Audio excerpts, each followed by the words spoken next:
భయపడదు, రోమా ఎంపైర్ భయపడింది. ఆ సువార్తకి భయపడింది. రోమా ఎంపైర్ ఏదైతే ఉందో నజరేయుడైన యేసు పుడుతున్నాడు కన్యమరియ గర్భాన.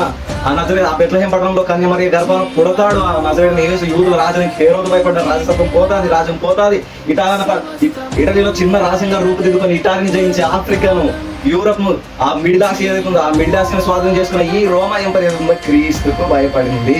ఈరోజు మన ప్రాంతాలు భయపడడం, మన దేశం భయపడదా, మన రాష్ట్రం భయపడదు, స్వార్థకు భయపడదు. అందుకే చూడండి, పోస్టర్లో కూడా నేను చెప్తాను, మన దేశంలో కానీ మన రాష్ట్రంలో కానీ ఈ ధర్మం ఉంటుంది. ఈ ధర్మాత్ములు ఎవరైతే ఉన్నారో పోస్టర్లు కూడా మరి చెప్తాను. ఆ రోజు రోమా ఎంపైర్ భయపడింది. ఆ రోజు రోమా శిక్షాస్మృతులు భయపడ్డాయి క్రీస్తు సువార్తకి. ఆ రోజు ఆ సైనికులు ఏదైతే ఉన్నారో ఆ సైనికులు భయపడ్డారు సువార్తకి. ఎందుకంటే మానవత్వాన్ని, మనిషిగా మార్చే ప్రేమను ఇది ప్రకటిస్తున్నారా? అందరికి సమానం అంటున్నారా? మా దేశంలో కూడా ఇదే కదా, అందరికి సమానం అంటున్నారా? మనిషిగా చూడమంటున్నారా?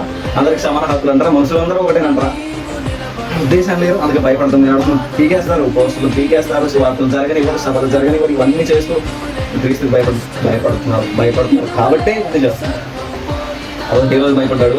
ఆ రోజు రోమా ఎంపైర్ ఏదైతే ఉందో అది రోమా ఎంపైర్ భయపడింది క్రీస్తుకు. యూదుల రాజుకు భయపడింది. ఆ ఏదైతే ఉందో ఆ కీర్తన క్రితం ఆరాధ్యం రెండవ వచనం చెప్పండి. రాజ్య పట్టాభిషేకం గురించి, దావీదు సింహాసనాన్ని నిత్యము ఏదో ఒక రాజు వస్తాడని ఆ ప్రొఫెసీ ఫుల్ఫిల్మెంట్ ఇక్కడ జరిగింది.